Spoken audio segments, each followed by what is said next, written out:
रोजा हूँ। और साइंस के मुताबिक जब आप रोजा रखते हैं तो ऑटोफेजी खराब डीएनए सेल्स को खत्म करती है, सोजिश कम होती है और कैंसर का माहौल कमजोर हो जाता है। जिस्म पुराने और खराब खलियों को तोड़कर निकाल देता है, मुदाफ़ती निज़ाम नए खलिए बनाता है और सोजिश कम हो जाती है। ये अमल एंटी एजिंग, एंटी कैंसर और एंटी डिजीज है। जब आप 0 से 6 घंटे रोजा रखते हैं तो जिस्म सबसे पहले ग्लूकोज यानी शुगर इस्तेमाल करता है और इंसुलिन लेवल भी हाई रहता है। जब आप 8 से 12 घंटे रोजा रखते हैं तो इंसुलिन लेवल गिरना शुरू हो जाता है, फैट बर्निंग ऑन हो जाता है और ब्लड शुगर मुस्तहकम होने लगती है। 12 से 16 घंटे के रोजे में इंसुलिन रेजिस्टेंस कम हो जाती है, जिगर और मसल्स शुगर को सही इस्तेमाल करते हैं, चर्बी से तवानाई बनती है, शुगर से नहीं। रोजा डायबिटीज और टाइप 2 डायबिटीज को कंट्रोल करने का मजबूत जरिया है।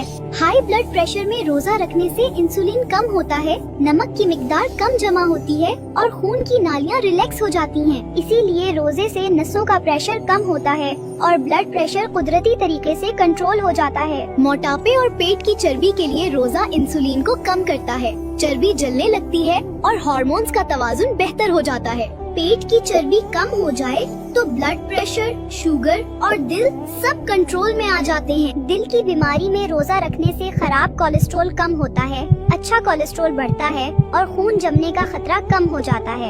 इसीलिए रोजे से हार्ट अटैक और फॉलिज का खतरा कम हो जाता है। स्ट्रेस, एंजाइटी और डिप्रेशन में रोजा कोर्टिसोल कम करता है, दिमाग का BDNF बढ़ाता है, दिमाग को सुकून मिलता है और जज्बात मुतवाजुन हो जाते हैं।